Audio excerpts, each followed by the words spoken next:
Hello! Welcome to Gaming the System. I'm out of breath because I ran up the stairs and down very fast just before we started. But apart from that, I'm Caroline, this is Alex, this is Matt, this is Jen. And I've missed you guys. I haven't seen you in ages. So I'm just going to catch up on air because, that just seems easier, frankly. What have you been doing? What have you been playing? That's what I want to know. What games have you been playing since I last saw you? Well, I've been. I'm in actually a bit of a change of pace at the minute because, well, not really actually. So I've been playing Hitman 2 for weeks and weeks and weeks. Well, Hitman 1 and 2, and I'm just really in a hankering for detective games. And I've got a game called The Sinking City, which is a Lovecraftian sort of Sherlock Holmesy, horrible, slithery detective story. I'm enjoying that very much, and I just bought Deathloop, and it's basically, funny enough, it's basically Hitman but with runny aroundy shouty guns, and it's very interesting. Yeah, it's what Returnal could have been, but it took itself too seriously and still is only selling itself for £70 because they're desperately trying to see if they can get us to pay £70 for games, and I'm hoping people are still not buying it, so they go, no, I'm not paying £70 for games. Well, this afternoon my other half did put an article in front of me about Deathloop and said, you're doing your gaming thing, you need to read this, you need to understand. So I know all about it. Finger on the pulse for once. But mystery games, I would recommend, and I can't remember what the beginning of its name is, but the Obra Dinn. Is it the Return of the Obra Dinn or the Obra Dinn? But it's the Obra Dinn one. That is very cool. Love that. Really interesting. Jen, what have you been playing? I have only been playing Animal Crossing. I was obsessively playing RimWorld, and then I got really cross and depressed, and then I watched your videos, and I was like, oh, I'm totally doing this wrong. I've been working really hard and sat in front of my computer all day. So in the evenings, I just haven't been wanting to do that. So I've been, I was playing on the TV downstairs, but this week I've been really naughty and I've just taken up my Switch up to bed with me, and I've snuggled up in bed and I've been listening to scary audiobooks whilst playing Animal Crossing, so it's kind of like balances it out for me. So that's been really fun actually, and I've started because I played a lot last year, and then I sort of had a big break, and then you got back into it, which you got into it, which brought me back into it, and now I'm sort of getting all into like remodeling my island and visiting your island. I was a bit worried about visiting anyone's island right when I started because I didn't want to spoil ideas. I didn't want it to have I wanted to have my own vision. But seeing your island has made me like, okay, there's a lot more I can do with my island now. There's a lot more to do. I've been playing a lot of Animal Crossing just because of this bloody turnip economy that they're forcing you into constantly. So I finally, you can only, but for those of you who haven't played Animal Crossing, that on Sunday mornings before midday, you can buy turnips, and then the rest of the week you've got to choose the right time to sell them at the best price, and they rot on the next Sunday if you haven't sold them. Gosh, it's stressful. It's very stressful, and you can check twice a day. So you can check in the morning and check in the afternoon, and you have to debate whether or not it's worth selling them. I just need to say that I have also, since we last spoken, finished Resident Evil: The Village. So I just wanted to say that. So I had done a bit of hardcore gaming, and I have actually completed a game which I feel is worthy of a little round of applause for me. You should have some sound effects set up so we can do applause. Instead, we'll just do that. Alex, what have you been playing since the last week? I've been doing a mix of things, really. I've abandoned Assassin's Creed Valhalla. You'll be shocked to learn, amazingly enough. And I've been doing a lot of Overcooked, all you can eat, because it's so fun. I've been playing a detective game, LA Noire. I've jumped back into, because I left it for ages and ages in the middle of the murder desk, when you play all the homicide cases, and finished that, and now I'm in the middle of the arson desk, which is all the cases about fire. But I just have a lot of fun running around LA, 1940s LA, and just doing really stupid things. And because the characters, I don't think they mean to be, because it's quite serious in game. But when you're just running around in the world, you can behave in a really ridiculous way, and it's hilarious. And I can't get enough of it.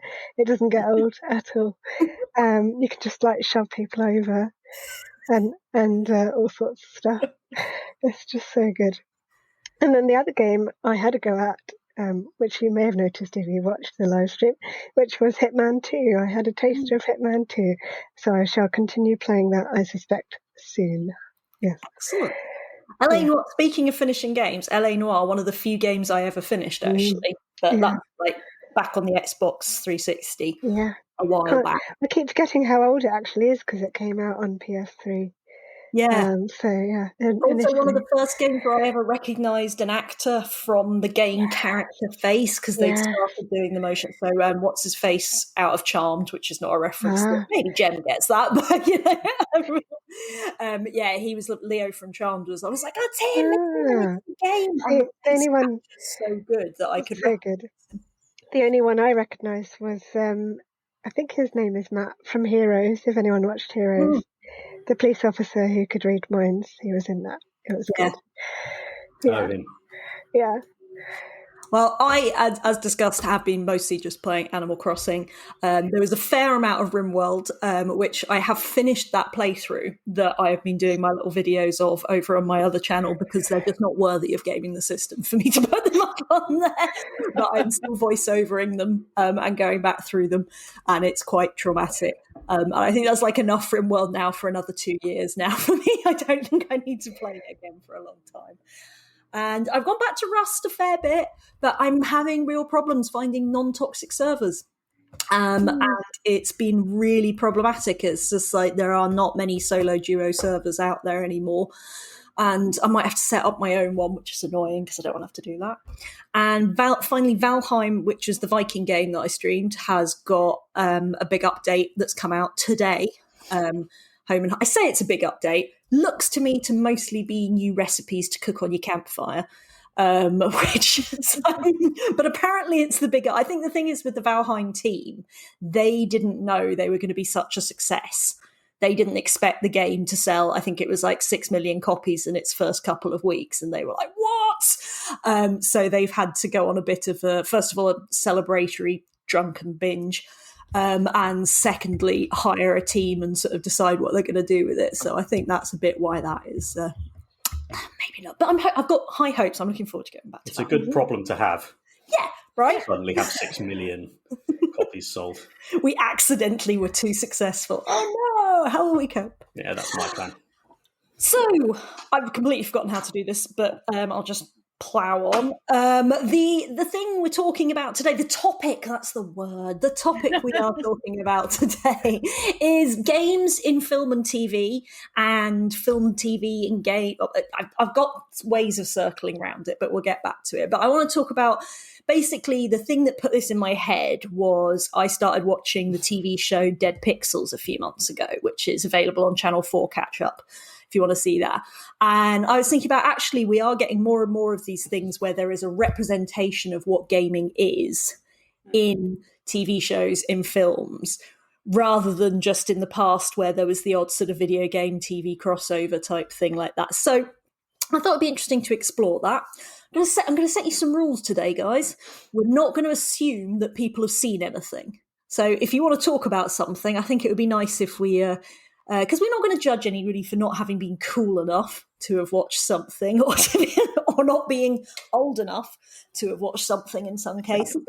And so we'll do everyone a little précis of what we're talking about. So what I wanted to talk about first of all was things that we think they get right and things they get wrong in representation. So if you don't mind, I'm going to talk to you a little bit about Dead Pixels, and then go for it. Just talk over me for the rest of the time. So Dead Pixels, for those of you who haven't seen it, depicts 3 people sharing a flat. They are sort of early mid-20s Londonites.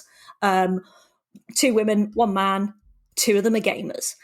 So one of the women is a gamer, and another woman is not a gamer. The woman who's not a gamer is played by the marvellous Charlotte Ritchie, who you might know from Ghosts and Call the Midwife, who I absolutely love. I don't know the other 2 actors particularly from anything, but they are both sitting in separate rooms. They're sitting in their bedrooms with their PCs on back-to-back walls, which really appeals to me, playing what is essentially Elder Scrolls Online, but it's a fictional version of that game called Kingdom Scrolls, in fact, I think it is called. And what really struck me about this show was that my first thought was like, oh, great, they've got a woman gamer. They're depicting a woman as gaming as being a normal thing. And there's obviously jokes made with that throughout the show. There's some brilliant portrayals of the problems women have with putting on their mic in gaming and stuff, and why they pretend to be different genders, and various people being creepy. But then I also started to think about how they really sort of force the character of a gamer onto a woman. She's not, it's like, Jem, I think you sometimes say about, we don't need to make women fit into these male spaces. We need to change the spaces to be more suitable for women. And I feel like the female character very much portrays this sort of stereotypical view of what a gamer is. So, 1, have any of you seen Dead Pixels? No, cool, that's fine. So none of you can argue with me. My view is now correct, and is the standard. But so, what other representations of gaming did you guys want to talk about, and where they get things wrong, where they get things right? Alex. Oh, you're throwing me in there. Okay. I was just thinking to myself, because a thought struck me. Has anyone seen Tron, the film Tron? Not only have I seen Tron, I have prepared all my graphics that I even have ready for today's show. Excellent. Do you think that counts as a yes as a thing to answer for this part? Yes. Okay. Well, yeah. I think from what I can remember of Tron, this is going back, so I haven't watched it in some time. But I think the gamers in there are all male, from what I recall. It just seems to me that it's like a very sort of it's pictured as like a very nerdy, niche, teenage / male thing. And it's even the people that went to see the film were probably very, very nerdy at the time. I think I remember my parents saying they went to see it with their friends, and their friends actually fell asleep in the cinema because they were so bored and not nerdy people, which was quite hilarious, really. But it was definitely, I think, some of the things it got right in terms of comparisons to actual games is that it did feel like you were in a game, because that's what the point of the film is. You're inside the game, which is something that was never really seen before, which I think was quite a groundbreaking thing. And of course, it was kind of like a like-for-like thing, because games at the time weren't very advanced graphically either. So I think that's one of the things that they did quite well. But in terms of representation of gamers as a whole at the time, I don't think perhaps it was as spot on as it could be. No, I have rewatched it recently, actually. One of the benefits of Plus actually is being able to watch that and then watch the sort of the new reboot type, the sequel as it was. And it does still strike you. The graphics were phenomenal for the time, for how old Tron is. Like it's 1980. That's right. Something like that. But it is really impressive. And I think it's the reason I'd queued it up is in my head it was the earliest video game movie crossover thing that I could think of, but I could be wrong. Matt, what depictions spring to mind for you? Could you go to Jem first? I'm just trying to ready up some pictures I think will make a good point. We'll pretend I didn't say that. So, Jem, what depictions matter to you? Well, I'm going to say Resident Evil because I finished the game, and so I think the Resident Evil film is pretty. I've only seen one of them or two of them, maybe three of them. But I think I've seen less than I actually have. It turns out. I think the film is pretty. I think they're all pretty basic films, and I think that the best sort of film game crossovers are where they're action packed, because then it's just this sort of full on, just running around killing things and doing stuff. It doesn't have to be too involved. So that's okay, because that's what you expect from that. But I do remember when I saw the first one, when the first one came out, I remember that I was just like, oh my gosh, it's just like the game. And it was just really nice to sort of see some of these creatures that had really scared the living daylights out of me on the screen, and actually get a feel for sort of live action. I mean, obviously this is, like nowadays when you play the games, it's almost like watching a movie anyway. The graphics are so good. So obviously, when we go back to like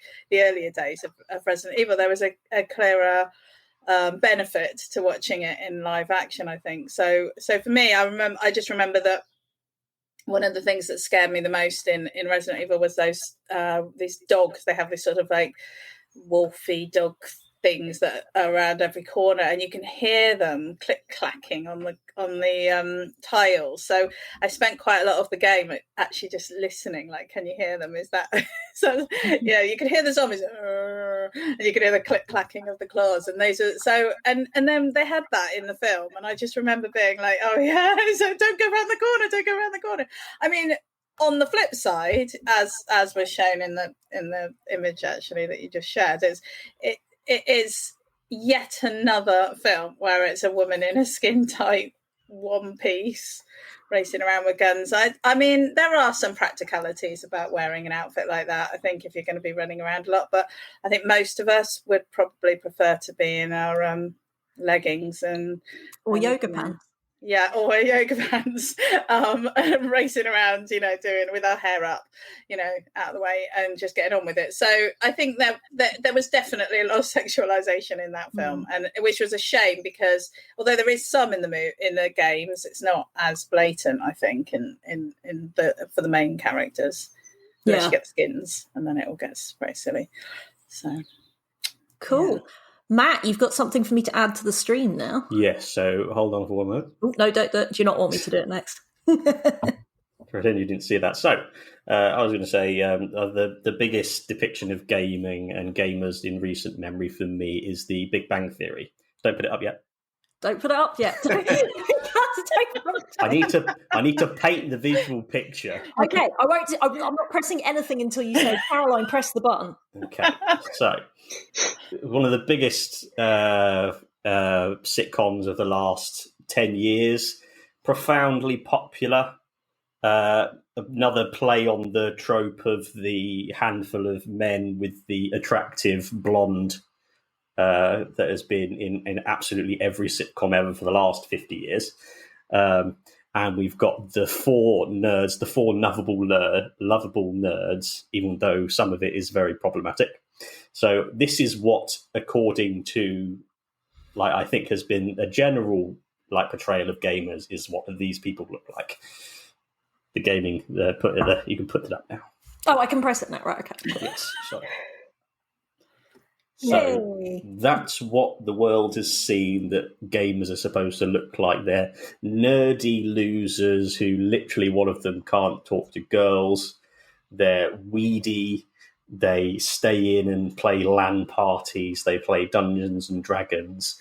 And that's what they look like. But I'm going to show you now the photos of what gamers can actually look like, because this is important. Stand by. That's Henry Cavill. Yes. Henry Cavill loves playing video games. He loves playing, I think he likes playing Warhammer. He likes playing board games. And he doesn't look like a loser nerd. He looks like Superman because he is Superman. I may have watched that video of him building his PC quite a few times. I was going to mention that. And so that's Henry Cavill. And then, anyone know who that is? I know what things He was the werewolf in True Blood. I can't remember his name. That's Joe Manganiello. He some arsehole wrote on Twitter. It was something like alpha males, only beta males play Dungeons and Dragons. And Joe Manganiello just steps up and say, "I play Dungeons and Dragons." And as if there's anyone more alpha than Joe the modern alpha males, Henry Cavill and Joe Manganiello, showing that anyone can be a gamer. And there is no set like trope. That's the thing we need to move away from, which I think, Caroline, is what you were saying with Dead Pixels. You don't just go, this is what a gamer looks like. Oh, we've got to have a girl in it. We'll try and just squeeze her in. You go, okay, we'll make it something actually interesting and good. That's the point I wanted to make. I thought we can't keep him up for too long. We'll get distracted. So, not that we're objectifying we don't objectify anybody on here. It's fine. Well, and also, I was wondering if you were going to mention Vin Diesel as well, famously a massive D&D nerd. Is he? Yeah. So there's plenty of them out there, but also some gamers look like me, Alex, and Jem as well, which is quite nice. And I think it is that thing with what annoyed me about Dead Pixels was that for the Charlotte Ritchie character is a very sort of nice, normal girl, whereas the other character, I can't remember. You guys know I can't remember names. I can barely remember your names half the time. But anyway, the gamer woman is very much like she might as well be a male character.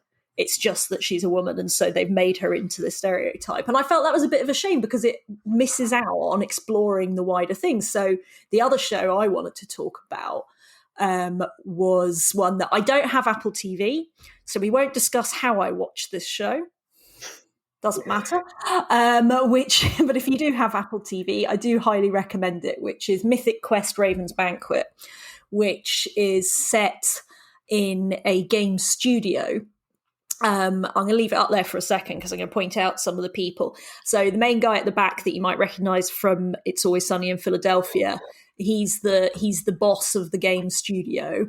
But the main sort of creative and technical person running everything is that woman at the front with the shovel, which is quite a funny joke in there as well. The two games testers who work at the company are the two women on the right.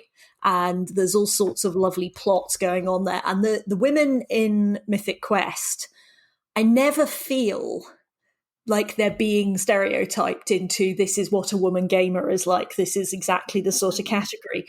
I mean, there's the odd sort of like joke there. There's plays things, but it's very much, I feel they've hit the nail on the head really well. And they did a really weird one-off episode in the first series. I say weird, like really good weird. It's never been explained. It's a brilliant sort of, I almost don't want to describe it because I don't want to spoiler it for you. But what's really important about it is it goes back to 90s gaming and it shows women designing games in the 90s. And it's like women have always been part of this industry. It is not something new that we're now just, we're putting a bit of diversity in. It's like they've always been part of the industry. They've just not necessarily had the recognition that they deserve. And I think Mythic Quest has done a really good job of sort of balancing those things out and still being good I was about to say LARPing fun because there is a whole LARPing episode that I just laughed about. It's also good laugh and good fun as well at the same time. Can I add one more thing quickly? I was going to say it also makes me want to be a games tester, and I wish I could go back and tell my 18-year-old self that is the career I need to go into. Yes, Matt. Has anyone seen the film Gamer with Gerard Butler? No. Oh, it's such a good film. Have you seen it, Jem? Yeah, I think so. A long time ago, though. So yeah, it's awesome.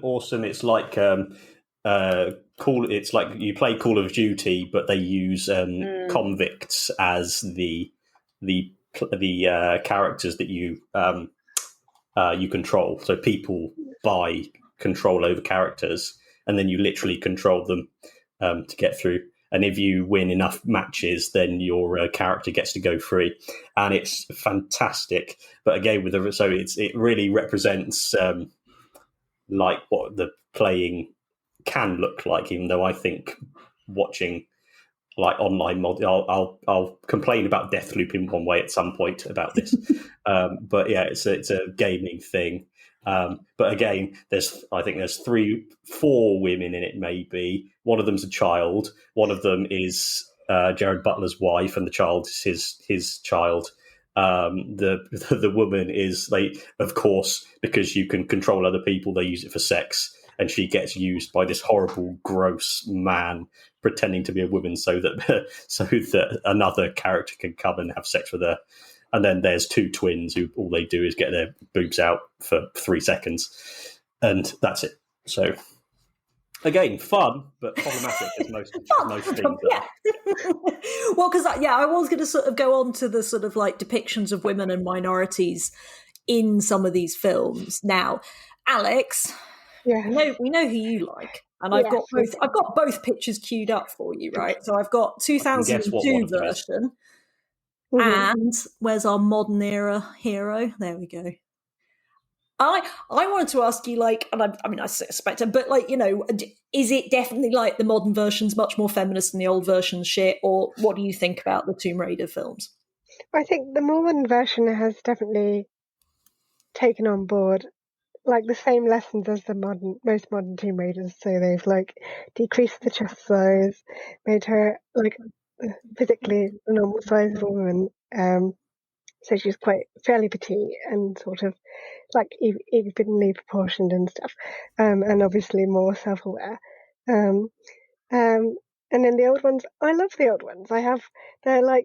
They're again, like Matt said, there are problematic issues with the old Tomb Raider films and the old Tomb Raider games, but they have a special place in my heart because they're just good, corny fun, and I like them a lot.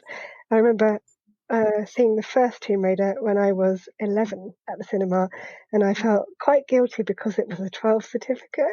I was one of those people where I was like, oh, they're going to chuck me out. I'm only 11. And I wore like extra high sandals just to look taller, and I was going in. I was like, and then it was fine.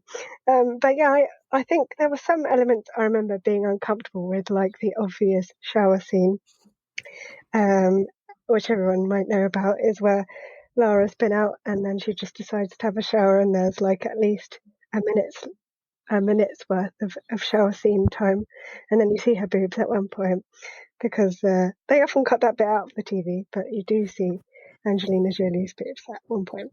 But they do, I wanted to point out, in both the original Tomb Raider film and Cradle of Life, you've got juxtaposed the male love interest, because they had to put those in, but they are heavily sexualized as well.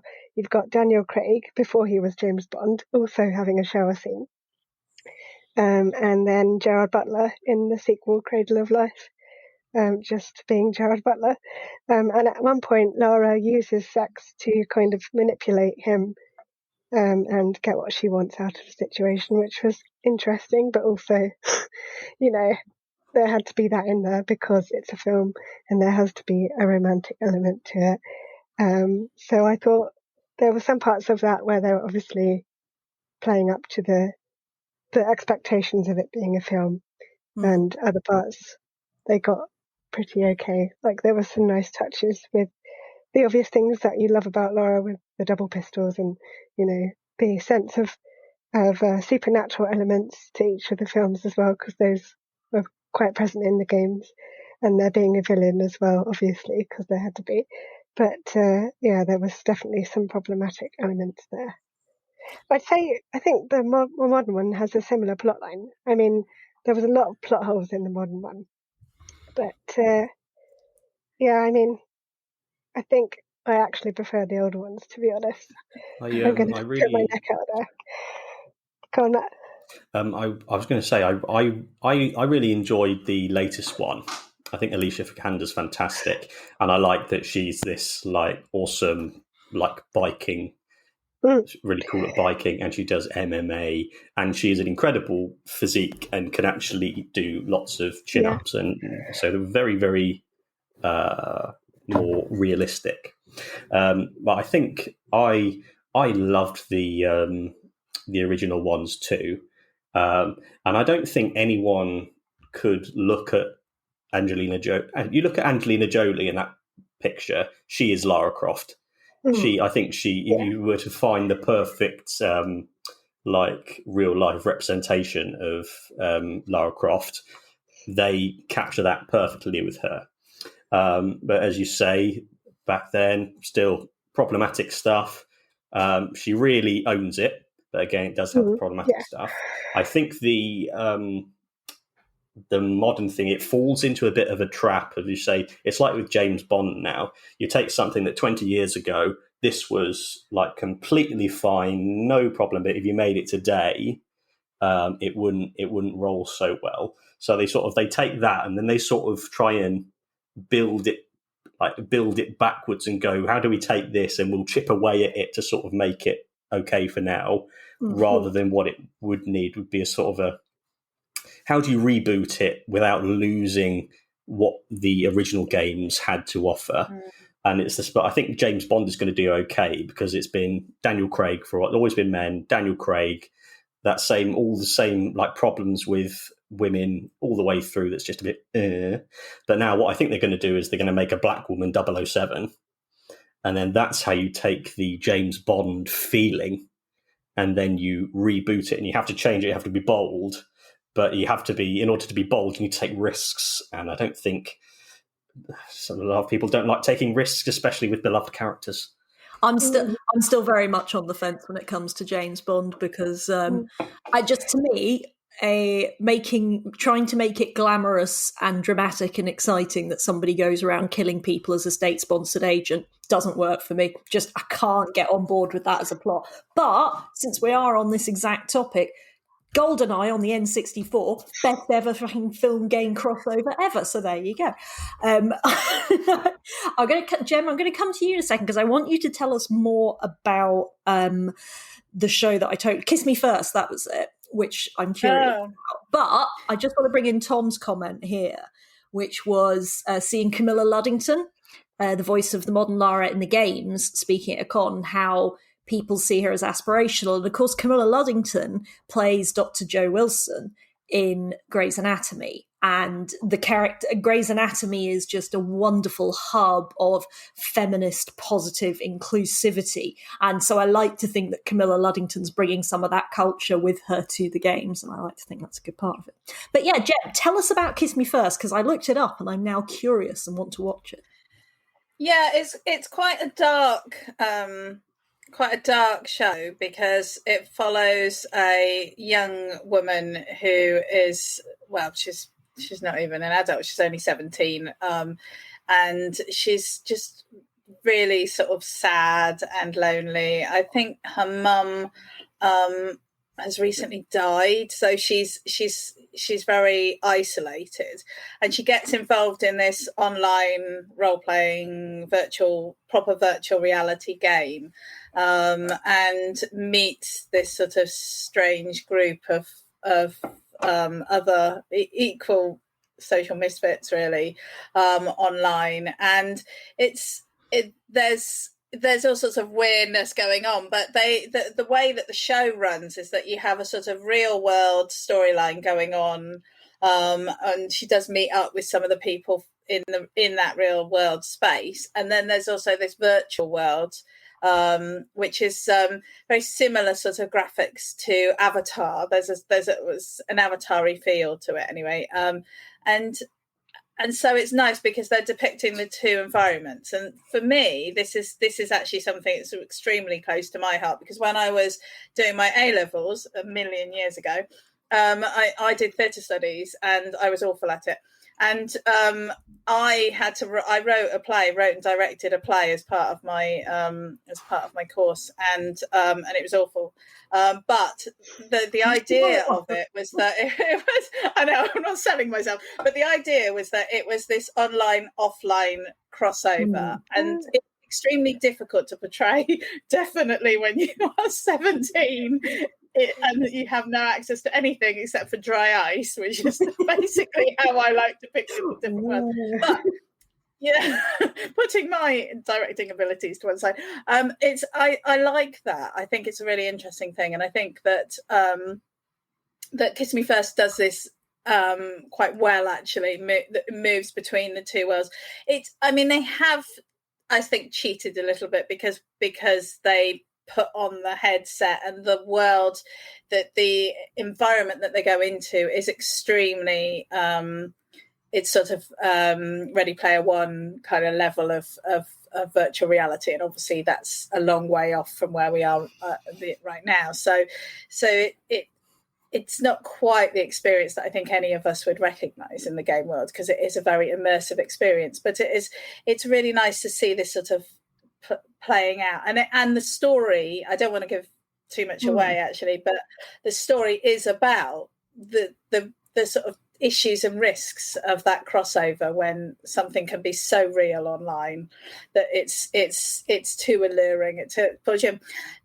The flip side is that I think all the characters are pretty realistically depicted. I don't think there's not kind of like extremes of like stereotypical gamers or anything like that. It very much feels to me like, a bunch of sort of teenagers that you could find anywhere. So I think that's really good. And there is sort of diversity in there because there's a bit of LGBTQI stuff going on, and there's all of that. So you've got that, but I think it still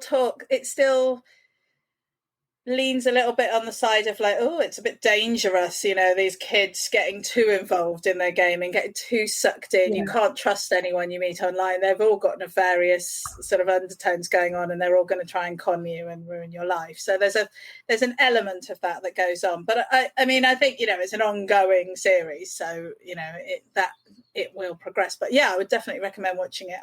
We found that it was too heavy to watch too quickly. So, because it is quite just heavy, just because it's one of those things that just has quite a sort of depressing undertone. So it's a little bit Black Mirror. Well, I was because I'm glad you mentioned Ready Player One, which I also had queued up to bring up. So Ready Player One, I think I have more issues with it than most people do. I think most people think it's a brilliant film with flawless characters. And I should love it because it is very much, I think, aimed at my top end of the millennial generation. I'm allowed to call myself a millennial because I was born in 1982, so I'm just in there. But I think, it's all pop culture references, and obviously the whole setting being this sort of Gary Gygax type fake character, and how you've got to follow the clues, and it's all about the sort of the nerdy D&D boys, the nerdy computer gamer boys, the nerdy pop culture reference boys, and it being about that. And everyone's like, yeah, but they've got this cool kick-ass woman in it. First of all, we've got the she's all that problem with it, which is the whole, oh, she's hideous because she has a slight mark on her face. It's like, yeah, she's ostensibly beautiful. We can see that. It's not even a thing. I do love Lena Waithe in it, who's just, I'm a huge fan, and she does brilliant work. But the big problem I have with it, and it's a big problem with going back to all the things that I loved in the 90s and the early 2000s, which is, and this is like more of a therapy session thing for me, but I feel like all the boyfriends I had as a teenager and at university, it was because film and TV and games had taught me that absolute losers who have no prospects in life, who have no interest in doing anything other than sitting on their sofa, secretly are going to save the world one day and are actually the amazing hero. And all they need is a nice woman to pick them up, sort them out, give them a good shake, and they'll be fine. And it's a woman's job to do that, to care for them and to feed them and to support them on the way, so that guy sitting on the sofa can end up saving the world. And that's my big problem with Ready Player One, is it just repeats that. And I know it's based on an old book, so it's all like the thing, but it's that sort of narrative that I think is actually really dangerous to young women. You see it with teachers quite often as well. We used to have a thing in the sixth form where if there was a lad who was falling behind on his A-levels, they're like, oh, we need to set him up with a nice girlfriend, as if somehow it was the woman's responsibility to start sorting his life out for him and getting him on track and stuff like that. And again, we see it in Big Bang Theory, which I'm glad you brought up, Matt, of this idea that, yeah, sure, of course you should go out with someone because they have a good heart and are kind, but you also should go out with someone who's going to actually take active things towards their life without you having to do it for them and look after them all the time. You're not their mother. And I think there's a lot, as I say, this is varying levels of emotional therapy for me here, but I think I found it really hard to enjoy Ready Player One, although the graphics are amazing. There's so many references in there that I absolutely love, because it's yet again Bill and Ted, Wayne's World, all of those things, Airheads, all of these stories over and over again were telling us that really those guys, all they need is a nice woman to help them out and they'll be fine. And girls, you should be out there helping them. Anyway, sorry, that was a bit of a rant, but I had to get that. That's mainly the reason we've done this whole podcast show episode, is my Ready Player One rant. But I left it for 40 minutes before I brought it up, so, Well, I'm 100% with you on it, Caroline. I had exactly the same reaction to it. I think partly I was just cross because I was like, this is the book I should have written. This is my life.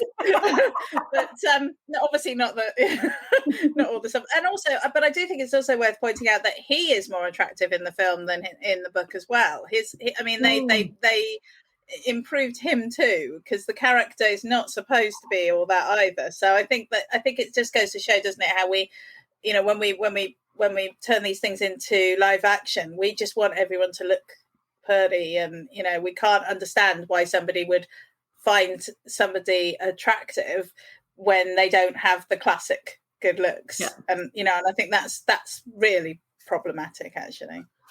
So I was hoping there was one film that all four of us have seen, and I realised should have checked this before we went on air, but Wreck-It Ralph. Yes. Have we all, Matt? Matt. Wow. Oh, your soul.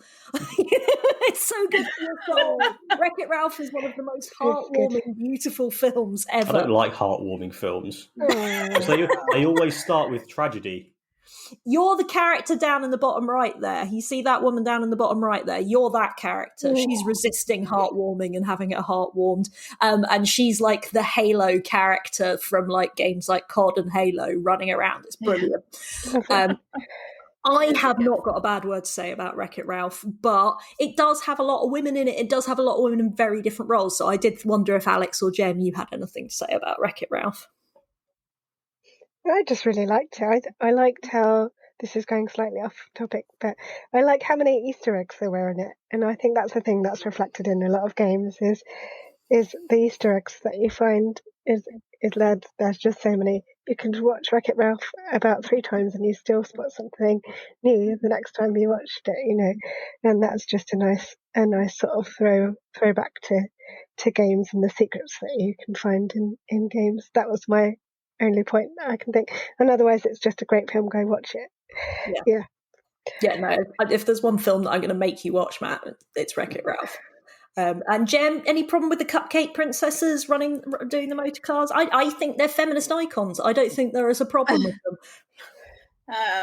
I bought the Princess Peach outfit in Animal Crossing, so I'm not in a position to make any comments about that. Which I've already ranted about, costs more than the Mario and the Luigi costumes, so it's the pink tag in place. I know, it's pretty shocking, actually. Right. So the last thing I wanted us to talk about in terms of just an area I don't feel we've touched on so much is the other way around. Films that have been turned into game. We mentioned Resident Evil, but films that have been turned into games, which historically is considered quite an unsuccessful area. So again, this is where I figure not everyone's old enough, but apparently the E.T. game on the Atari was considered the worst game ever and ended up in a landfill in Nevada, which was excavated in 2014, and they found a load of Atari games from E.T., which, it wasn't that bad. E.T. But there's been I think there's been some good ones, some bad ones. Matt, any that you particularly thought of? So I started off thinking it's extremely rare that there are. So this is film and TV to games. Yes. Yeah. Very. Stand by. No, I've got it switched. I've got it switched around. I just want to quickly mention about TV shows of game. Oh no, chuck it in. Go on then. Yeah, games. Give Alex and Jem a second to think before I put them on the spot. And it struck me that the main ones for TV are, of course, anime stuff. So Pokemon, Yu-Gi-Oh, Beyblade. Anyone play Beyblade? No, but I'm aware it exists. Oh, they're so cool. The spinning tops that you can control. You go and it goes. Yeah, great fun. On to my examples of film and TV to games. There's the Alien. There have been loads of Alien games. The Alien Isolation is fantastic. Female protagonist. There's nothing, and it's just part of the world. And then there's the Matrix Path of Neo, which was literally like being in the Matrix. It's the coolest thing ever. And then there was a game based on Mad Max, which had no business being any good at all, but it was brilliant. So they do quite well, but again, there's always the same representative issues, because if something is rare, then 90%, 95% of it is going to be traditional white male protagonist. It's only when you start expanding out, like with indie games, there are a million indie games, so you get loads and loads and loads of variety. But where there is limited examples, there is very little diversity. And I think that's, just as we've often said, if it's a problem in one bit of the media, it's a problem in all bits of the media. Yeah. Alex, film to game. Well, this is an interesting question for me because almost the entirety of my childhood gaming catalogue is games of films. So you've got things like, very early on in the PC, I had things like Bug's Life the game, Toy Story 2 the game, and then moving on to PlayStation, I've got literally all of the Harry Potters, Lord of the Rings the game, The Hobbit the game, what else? There was some others. Simpsons, Hit and Run, a really good one. There was one, Pirates of the Caribbean even. And then we get on to later on where all the Legos, Lego Star Wars, Lego Indiana Jones, Lego Harry Potter. A lot of my PS2 gaming catalogue are games of films, of books, I suppose. So it's just this never-ending train of different forms of the same thing, which are all great. Although I must admit, you had the first three Harry Potter games, which were very much games in themselves. So you had the characters made up to look slightly different than the film characters. And then from the fourth game onwards, so Goblet of Fire, they made the characters look like the actors in the films. And I think from then on, the game quality declined sharply. Really? I thought Order of the Phoenix was one of the best. Although that one was good, yeah. That to me felt like a sort of GTA type exploring game. It was. I know obviously it wasn't like GTA, but it was this big open world game where they stepped up the Hogwarts. I don't think there are any hookers at Hogwarts. Yeah, that's true. Yes. Well, you never know, but hopefully not. No, I think the fourth game was a bit of a weird one, definitely. But I think I liked the first three because there were so many things that you wouldn't find in the books and the films because they're solely game things and they were just part of that game world. And Quidditch World Cup. There was separate things. Quidditch World Cup, yes, that is one of mine. So best, incredible game. Oh, I love it. But pretty much most of my childhood gaming catalogue are games that come from films and or books. So I know it well. You just reminded me of the South Park games as well, and they are flawless. I love South Park. Jen, what were you thinking? I'm really struggling with this one actually, because I generally avoid them because I tend to feel like if something was a film and they made a computer game, they're just trying to cash in, and it's just going to be rubbish because most computer games take a long time to make, and it just always feels like it's going to be too. So it's been interesting actually hearing about the Harry Potter ones, for example, because I had just avoided them because I have this prejudice against them. But I would say I have played the Walking Dead games, some of those, which are awesome. Ones. Yeah, and they're just very like still images and things like that. It's not, you're not sort of walking around trying to eat people or whatever, and they're really intense and really emotional, and they're all sort of like make these decisions, and I actually because it's done like a sort of serialized, and I remember being really like having to make decisions, and then get really upset when some of the characters died, and I was just like, oh my god, I can't believe that happened. So I got properly engaged with it. So I think those were really good actually, and I think that's an example of. But I don't know. I mean, I'm assuming the TV series came first, but I'm only making that assumption. I believe there were graphic novels first, actually, and I think I think that the games take their cue from the graphic novels very much. And I was thinking about this, that there is like, and I wonder if there is a bit of like not generational, but I do think like very much, definitely in the late 80s, early 90s, games that came from films were awful cash in shy. I remember a Ghostbusters 2 game that I had on my own. And it was just shit. It was really crap. Whereas obviously now, like, I mean, I believe that I haven't actually played it, but I believe this one's been considered really successful and really enjoyable. But I think with games coming from films, and I think you're right, Jem, when you're making a game, you should be making the game. You shouldn't be trying to, I will take scene 1 of the film and make it into scene 1 of the game, and scene 2. And I think that's one of the things actually the Lego games did really well. I love them, Alex. I've really enjoyed them. I think they've taken the odd cutscene and the odd setting, but they've done their own thing with them, and they haven't felt too restricted by them. And I think they've been really good. And it also occurred to me as well, when it takes the inspiration from the setting rather than the specific film. So obviously Batman being the really sort of you all know I love the Batman games. I think they're amazing.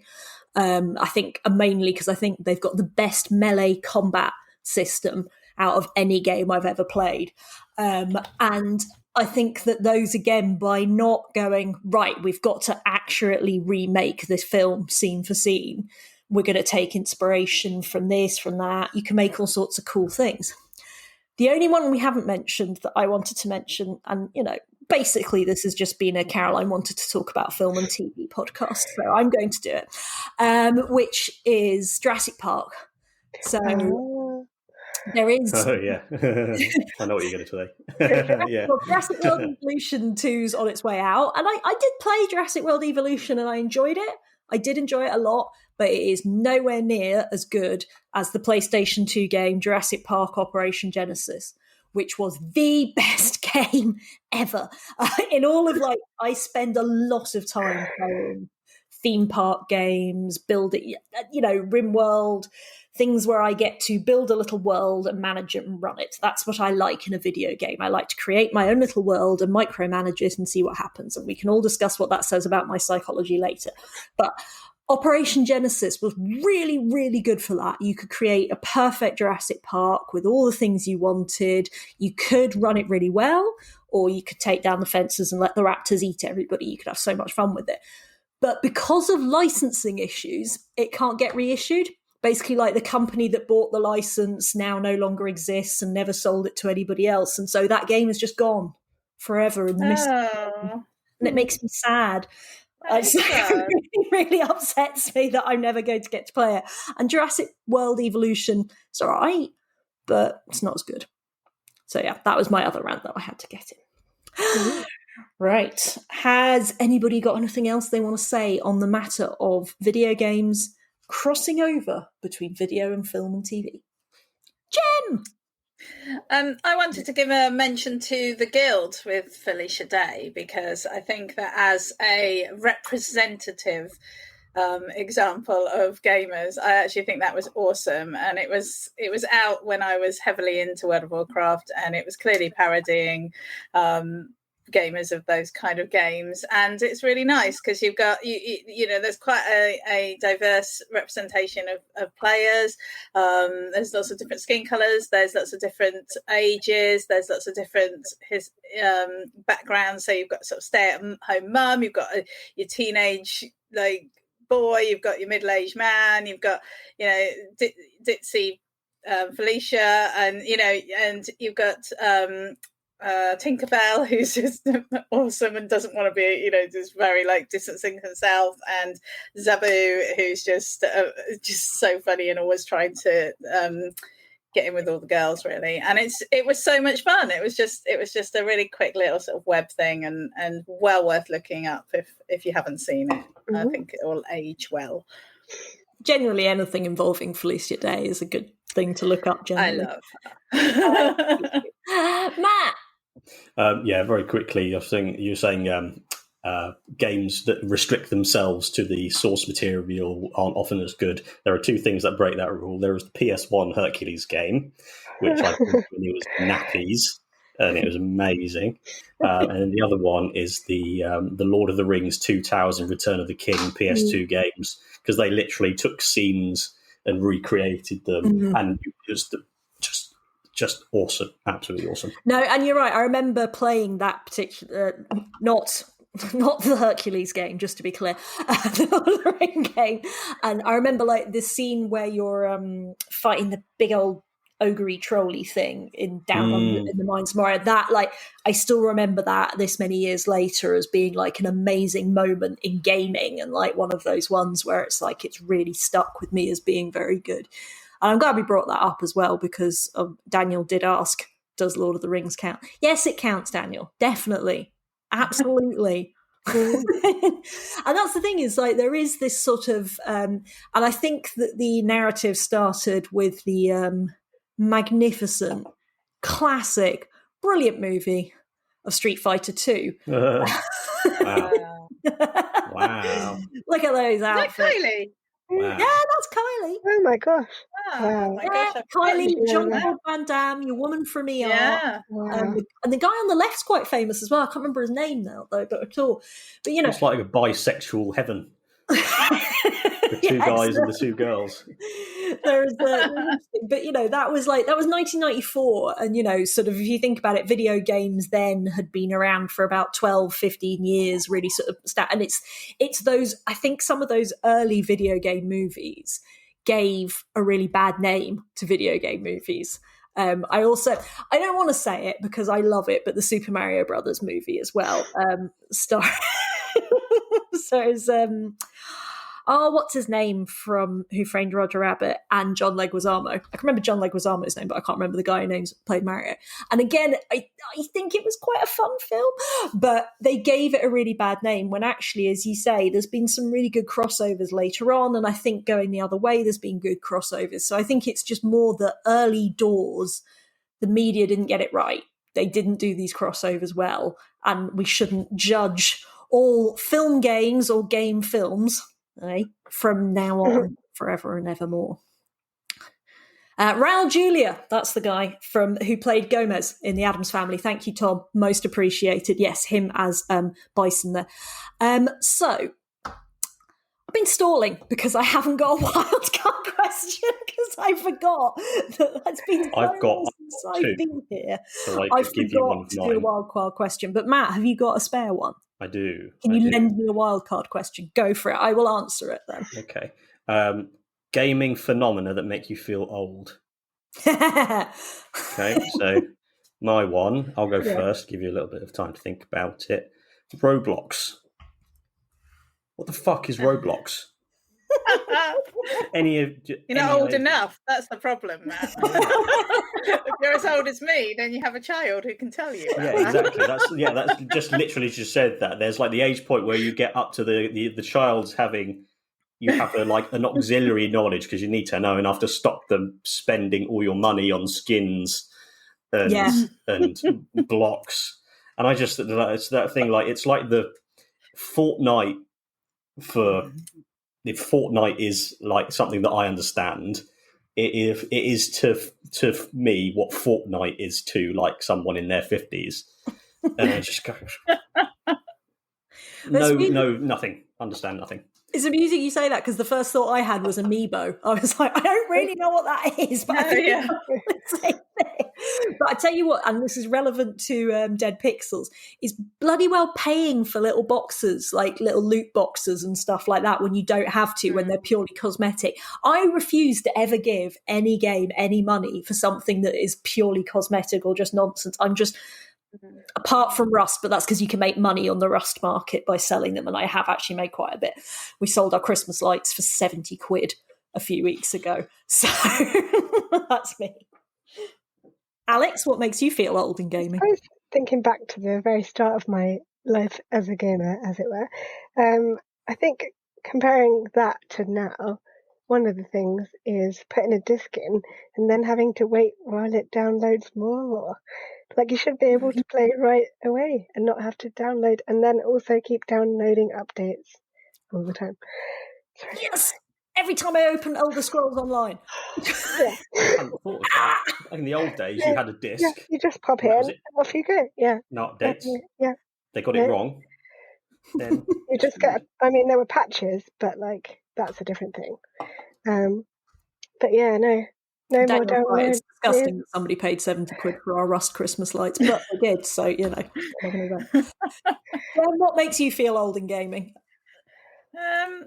Well, like I say, I think you get to a point where, if you have a small person, then they kind of keep you in touch with reality. And I think that's the joy of having kids. But I think one of the things that did make me feel I have reached a limit, a point in my life that I will not be able to go back from, was when I sat down and played one of the latest Sonic games, and this isn't even that recently. This is like going back probably about 9 years.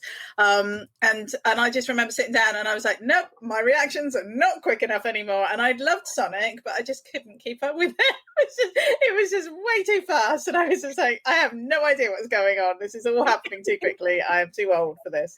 So I just stepped away from those kind of games. Yeah, I like that. Oscar always says that, though, about Sonic at any age. He's always found it too fast. It's like, I can't go too fast. Right, well, thank you for all chatting with me today, and thank you for everybody in the chat for your help as well. I've noticed we've got some captions ready to go now, so you can watch us every Thursday at 7 p.m. Hey, podcast, bonus rounds, let's play. Nice setting up, Matt. Thank you for that. And do make sure that you subscribe for some gaming fairness and goodness. We do have lots of videos on our YouTube channel, more frankly than I ever thought possible. So I'm very impressed. And, follow us on Twitter. And like, share, subscribe, Matt. Is that what I have to say? Correct. Anything else? No, I think you've covered it. Nice. Well cool. Right. Well, we've been Gaming the System, and we will see you next Thursday. Bye. Bye. We hope you enjoyed that episode of Gaming the System. If you want to support us, you can donate to us through our PayPal by sending it to wearegamingthesystem@gmail.com. If you want to send us a one-off donation. If you want to donate to us monthly, you can subscribe to our Patreon at patreon.com/gamingthesystem. Until next time, bye-bye.